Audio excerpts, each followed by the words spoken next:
Welcome everyone to Buying Local. I'm your host, Mike Nelson from Five Towers Media. Joined today by I guess we can say you're an old friend now, Todd. I mean, I've known you for I don't know, 5, 6 years. I'm not that old, Michael. Not that old. Well, no, not old age, but just we've known each other for a while. Ladies and gentlemen, Todd Bailey. Well, hello. Thanks Uh, for having me today. Yeah, of course, absolutely. I'm glad to connect. And we haven't seen each other in a while. So we got to catch up, man. We got to see what's going on. But before we do that, Todd, why don't we give things a little context here? Why don't you tell the audience just a little bit about who you are and your business and what you guys do? Thank you. I'm a creative, truly, at the end of the day, and I think the umbrella that sort of overarches everything is that statement. I'm a creative. I began my creative journey in music actually, and at a very young age. And I was a music performance major in college, and really kind of doing that, and then also some corporate stuff. Eventually, I decided that playing music on weekends and trying to grow a family wasn't always necessarily sustainable. So I traded hobbies and I picked up a camera back in around 2011. And I had some experience in marketing in the past as well, but I really just fell in love with the camera. And that evolved and sort of meandered and started taking on a little bit of a life of its own to the point where uh, it just didn't really make sense for me to have a job anymore. I was building a business and it just was happening organically through the passion of being creative. Mhm. So, in doing that, I reluctantly added video to that offering. And say reluctantly because you know how it goes with all this equipment, right? Yeah. Well, I got to have the tripod and the lights and the sound and the booms and but I jumped into that head first. And a few years ago, I said, you know what? I think it's time to put a bow on this. I'm just going to be Todd Bailey, photo, video, and marketing. So that's really been the evolution. And what I found in this type of creative work and working with companies, from large national brands like Bank of America, um, down to a small local business, is there's a real value to bringing that sort of creativity in those areas and then combining that with the digital marketing world.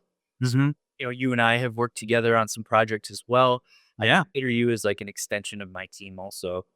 But at the end of the day, it's like it's a bit of a superpower to have high quality, really, good sort of business minded content being made that's then being put to work in the marketing spaces and places. It creates a nice flow and a lot, removes a lot of the red tape instead of having maybe six contractors and a marketing director. We can kind of get rid of all of those layers and just put it under one team.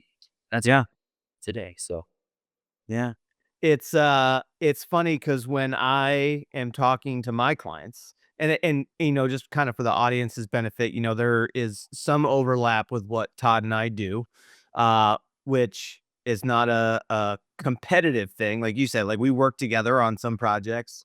I think we both operate under the abundance mindset that a rising tide raises all ships and there's plenty of work for everybody, right? So it, but it's funny, Todd, because when I'm talking to our marketing clients about photo, video, whether it's for website, other marketing products, they always say, they'll start asking about photo and video, and I'd be like, okay, so here's my spiel. We can do that if you like mediocre photo and video. But if you want great photo, video, then we got a guy, right? Like, and I always do it with trying to lean them towards calling you because I'm like, yeah, anybody at this point can take a picture with their phone, right? A few of us have cameras that are like pro rigs, but just because you got the gear doesn't mean you have the skills, right? And I would put the photo work that you do up against anybody, right? And I was just published in Forbes magazine too, so that was were you really? yeah, a pretty big accomplishment, I think. Yeah. That's pretty awesome. What was it that you got in Forbes? So I work with some national clients, Bank of America, Merrill Lynch, and here locally in Clifton Park, um, they recognized one of the financial teams for Merrill as number 6 in the country and number 1 in New York State, right here in Clifton Park. Yeah. So the Sarika Mac team over there, and they're great friends as well. So it was really an exciting uh, chance to curate something, knowing it was really gonna get legs and go places, and Yeah. it's a big stage to have a photo on. Yeah, absolutely. Um, Always nice to see your work out in the wild too, especially with in such a big name organization like Forbes. Mm. That's pretty wild. Are you still Todd, I'm curious, are you still doing the composite photography stuff that you do for some teams? Yeah, and I think to just clarify what that means, and why we do that, it was Yeah. something that I started doing quite, I got about a decade ago now. Um, what I realized was, this is going to be maybe a little nerdy and stuff, but when you're photographing a group of people and you want to make sure that everyone's lit well and looks their best, um, that can get pretty technical if you have a large group, like I did with the Sarika Mac team. But one workaround for that is you photograph each individual and you cut them out individually, and then you can position them in Photoshop in sort of any arrangement. And what this is sort of just accidentally turned into is, instead of just being a photographer, now I'm like building systems. So, Yeah. maybe 3 years down the road, a team will call me and say, "Hey, we just hired a guy. We'll send him to your studio, him or her." And then instead of getting 15 people back together and trying to coordinate that many schedules, it's just one person. And we add them to the photo and we're off to the races. So, yeah, I'm actually, I just got an order to do about another 10 of those. So, Oh, no kidding. yeah. Yeah, I think it's a great product. And in today's day and age with growing and shrinking and changing teams, like, trying to get everybody together every time you got to redo the team shot, and yet it really is just such a great way to do it. Such a great approach. And I always talk to my clients about the tools that are at their disposal, like simple things like Canva, right? Especially Mhm. say you're a realtor or something like that. They've got some great templates. You can take the headshot that I give and drop it in there and just hit a button and it'll cut you out and you can do all kinds of fun stuff with it. So Very cool. And Todd, what do so you do obviously you do photo, you do video, you do marketing, some website design stuff. You've got a pretty good mix of the different services that you provide. Are you heavily in one area and then a little less on the others? How does that mix work for you? yeah, I get this question a lot. I wish I had a more interesting answer than what I'm about, but it's honestly, it's just, it's like equal parts of the pie all the way around. And where I really enjoy most to work is, instead of just separating those out by slices, is I really like merging them. And that's where, that sort of like fractional CMO relationship really blossoms, because Yep. it lets me kind of have a hand in each of those respective slices, whether that's, having you guys build a website for me and get Mhm. all together itself. So um that's my ideal if I could. I really enjoy doing that. And it look, this kind of work is best when it's a long-term commitment relationship versus, Yeah. I'm always happy to do one-offs for people. But like I was saying, with that building composites and that infrastructure, I'm warehousing that footage. I mean, there's stuff that people call me and say, "Hey, 5 years down the road," they're like, "Do you have that? I lost that." Or it's like, it's all there. So we build, we build, we build. And when it Yeah. comes to, think of any business, and it's like you can't necessarily predict what sort of priorities will come up down the road. Out of the blue, there's a trade show, and oh my gosh, we need a banner, right? So something like that. And having like a team or a content creator like me with a bank, a warehouse of content, we can pull from that anytime. So the Mhm. more we sort of feed that, the more we can be nimble down the road. Yeah. It's, you mentioned the Canva tools that are out there with some of the templates. It pretty much just is so on my mind recently. AI, of course, I know, and people are probably kind of sick of talking about AI at this point, like they're sick of talking about COVID. But it's I'm just really curious, and I've got a few interviews coming up where I'm going to be asking questions because I'm just curious how everyone is responding to AI, how they're integrating with AI, or if they're just completely against it and it's the devil. Um, Obviously in the content creation space, as I look at it from an agency media company standpoint, I mean, first of all, we're very integrated with the AI. It's involved in every single piece of work we do. There's not a single thing that we are creating or building or writing that doesn't touch AI in some capacity. Um, I'm curious about how you're seeing it from your point of view, from your perspective, Todd. It's very non-emotional for me. It's just another tool, right? That's the way Yeah. I know for some people it can be a little bit of a hot button, but I'm using it same every single day. In fact, a great example, I just did a shoot at a center that supports people who are severely disabled. So we went around and did photos there of them doing different activities, but this location was under construction. So, maybe not the prettiest walls and floors at the moment kind of stuff, but they really needed some powerful images. And, it was very, yeah, I said, there's nothing that can hold us back today. And that's Mhm. the bottom line. I said, we can just change the floors. We can just add stuff to the walls, And so I find it to be, it's just removed the cap for creativity in my world. It's everything is on the table now. And so I say that with a caveat. Um, the greatest thing that we have in the world today is that we can do anything creatively. Yep. Hardest thing in the world today is that we can do anything creative. Yeah, without a doubt.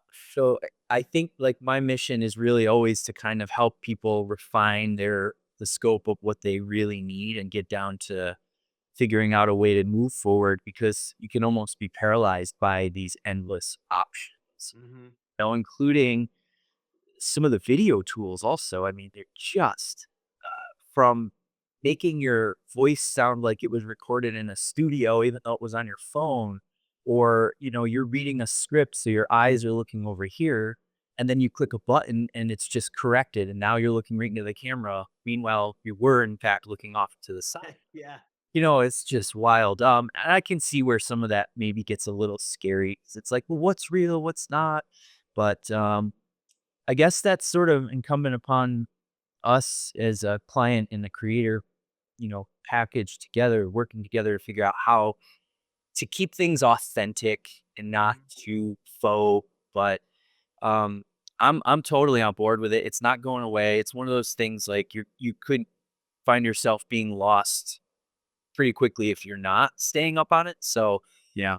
I definitely try to stay as much into that as I can and think about what's going Yeah, it's funny. There's a couple people that or were at the panel that I was on a couple of years ago where I think there was 6 of us on the panel, and I was the only person on the panel that was like, "AI's bad. We got it. We can't," and, "We need to be responsible." But, however, 2 years later, it's like I really did have to come to terms with the fact I it is a scary thing, but like you said, it's not going anywhere, and literally, like, we had to choose to either integrate with it or be completely left behind by our competitors that are integrating with it, right? It's pretty wild thing. But I think we need to do a PSA, Todd, and that PSA is don't use the headshot AI generator tools that are out there that you can put on your cell phone.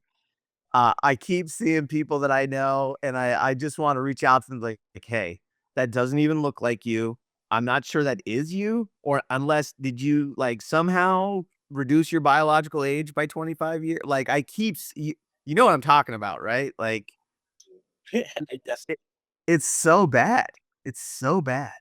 Yeah, actually, I had a client, that did that and just kinda couldn't live with it, that he just said, it's something because I had nothing, but Todd, can you do something different?" And so, in that case, though, his partner who was out of the state and unable to shoot with me was gonna use their AI photo, so he said, "Can we kinda keep the background, but swap me out so it's really me?" Absolutely, Yeah. In that case, we're kind of blending. the tool with the real production. But yeah, no, it's I think what's not to beat this up now, but I think when you see those and maybe people try to make it seem as if that is a real photo, Mhm. you see all the compliments and those sorts of things, and it's like, I know, you know, Right. some people know, clearly not all because they're raving about the photo, but yeah, no, it's interesting. I think there's maybe almost like an AI etiquette that's like not yet written, where I kind of It needs to happen, right?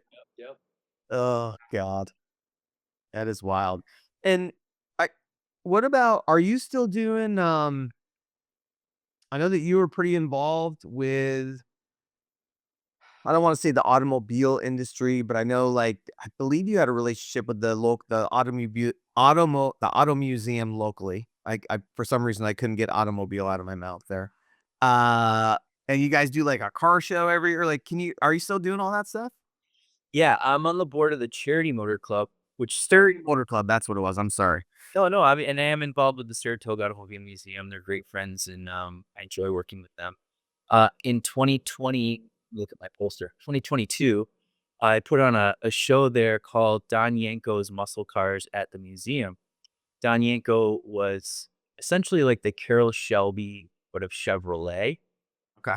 So he was a car dealer in Canonsburg, Pennsylvania, and sort of just found some hacks and was really tricking out those Camaros. One of which was featured on like the Fast and Furious and stuff like. Mhm. And the reason for that was I'm involved with a team that are putting together essentially like a series, likely maybe like a Netflix or something like that, about his life, which was really quite interesting. He was a classical Mhm. pianist and all this cool stuff. But his daughter, who survives him, is also on the team with me. So we put that show on just to kind of elevate the voice in the car communities. And really, he's in the muscle car world. His name is very well known. In fact, one of his cars just sold at auction for $1.8 million. So Wow. yeah, so, but some really exciting traction on that front. In fact, I have a call with our writer on Friday. This includes also a potential museum being built near where his original location was, with a replica of his office and things like that. So, there's Oh, some cool. there's some real diehard Yanko fans out there, and with the sale of that car at 1.8 million, it made a lot of noise in the car world for sure. Yeah. But and And you guys when is your annual event that you usually have? So, I'm not necessarily involved any longer. However, that muscle cars at the museum is kind of continued now and is an Oh, nice. so that's kind of a cool thing to see, and it's typically around like May, something like Okay. that. So But yeah, it's one of the many sort of niches in the car spaces. You got your guys who like the Lambos and Ferraris, and then you got this whole subsector of people who are really really into the muscle cars. Um, I mean, to think that a car like that could go for 1.8 million, it really is like, I don't know what exactly that says about muscle cars, but I think it's really making a resurgence, if you will, you know? yeah. What are your thoughts on the Cybertruck, Todd? I think someone should convert it into a muscle Cybertruck. Ooh, okay. Throw like a big block in there or something like that. Yeah, yeah, that's funny. Oh, they're such a polarized vehicle. My kids, like, every time they see one, they, like, start making throw up noises in the back seat or whatever. I don't know why they don't like them, but they think they're not good looking vehicles, I guess. It's definitely a polarizing, I wanna say like a brand too. I mean, I know with my kids, it's like they're like Tesla, Tesla. Yeah, right? I don't my kids are the same way. They're like, "Oh, that's that Elon stuff." I'm like, "Oh, well, alright, whatever. I don't care either way," but they're pretty passionate about it, I guess. Uh, so what else are you working on right now that's got you excited, Todd? Been doing a lot of music again, so this all kinda comes full circle. My kids, are now, uh, 12, 11, and 8, so they're a little more independent. I don't necessarily I'm not changing diapers these days, so I kinda decided to venture back into music a few years back.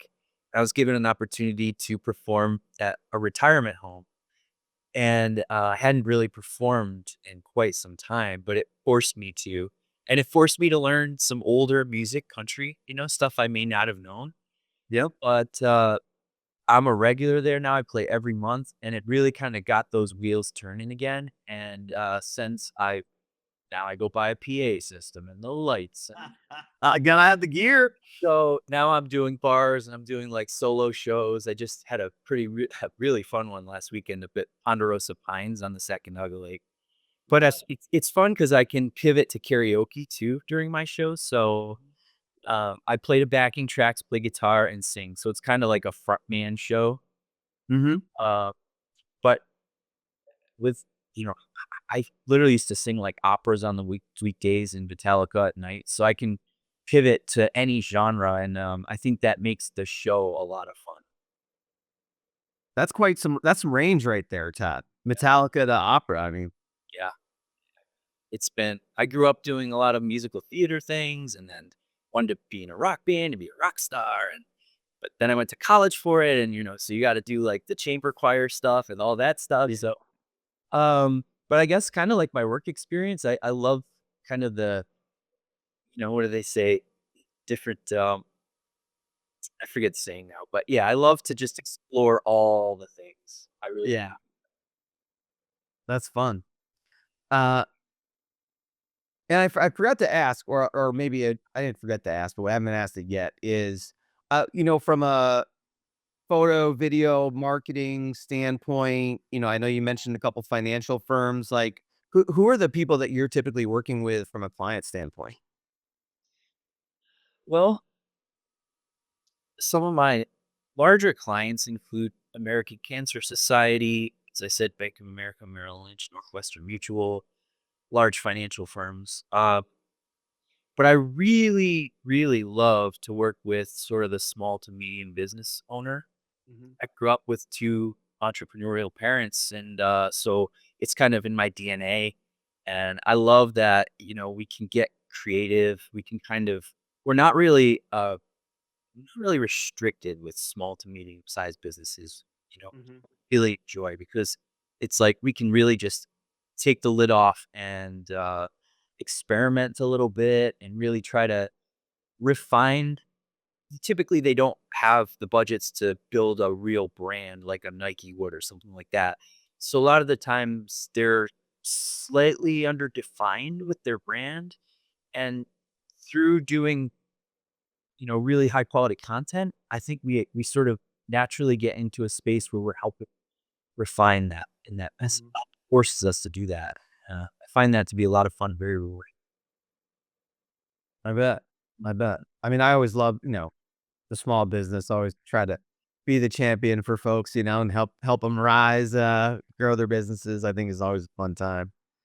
Um, and then we probably spent more time on the photo and not as much time on the video. What kind of video projects are you doing these days? Well, to actually think about that, I probably got 4 or 5 projects that are still in post production right now. Um, but it really runs the gamut, as you might guess, from being in front of the camera and making a car video like we did with the Saratoga Auto Museum, which Mhm, was probably one of the most fun shoots I've done. We had a pickup truck, and one of my shooters was harnessed into the back, hanging off the back of the truck, with the camera dangling. And I was given the Porsche for the day. So we were riding up and down Route 9 in Saratoga there and, doing lane changes and kind of blowing past the camera. And then you back off again and kind of doing stuff like this. So, yeah, that was a lot of fun. But it truly runs the gamut from live events to people who are presenting or speaking to sit down interviews. Um, One of my other clients is one of the largest Verizon wireless retailers in the nation. They're called Cellular Sales, and I've been basically doing this is actually really interesting. I do an internal YouTube channel. So they're a retail sales company. So they got 300 or 400 salespeople around the state, right? And in a sales organization, what's the main mode of communicating?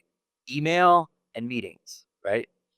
So I had this idea to expand on that instead of the 7 o'clock meeting once a month where everybody's falling asleep, or the 400,000 emails that are crossing everybody's desk that maybe don't get read.